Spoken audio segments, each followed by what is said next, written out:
Finally, these media people, Prime Cabinet Secretary, don't worry about them. These are Azimio people. They are part of Azimio. So you should not be bothered about them. They joined Azimio to run fake opinion polls. They wrote headline after headline that William Ruto stands no chance. They are still in denial. They are still hoping that Raila can push us to bring him into government, and then they can join government too. That is why they are glorifying violence and anarchy, because they are part of Azimio. They are the same people who think and believe that our government can have cracks.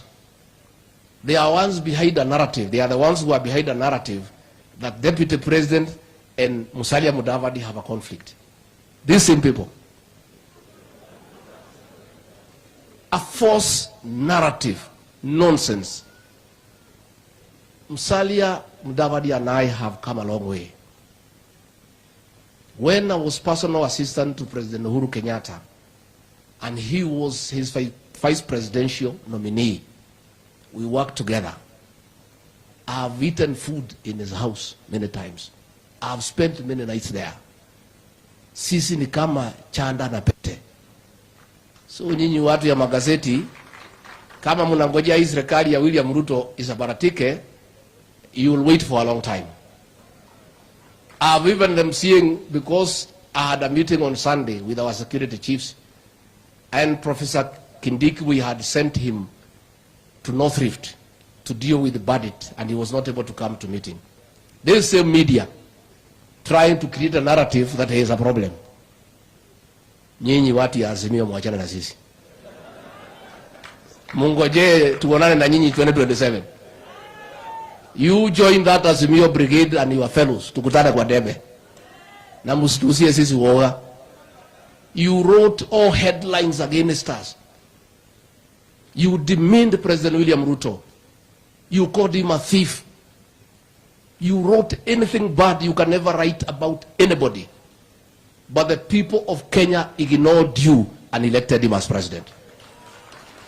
The same way you are writing and glorifying violence and then trying to play victim, the people of Kenya will once more ignore you. Watu ya media, poleni sana. Mujaribu 2027 na hiyo mzee yenu. When I came, President amenituma akaniambia usalimie hao wangwana. Mumesalimika?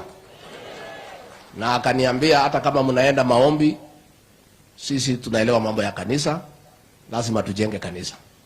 Kwa hivyo amenipatia bahasha ya kujenga kanisa. Kwa hivyo tumekuja. I don't know how, Faruk, you want us to collect the funds? Wengi walitoa, wale bado toa. How? Yes. Yeah.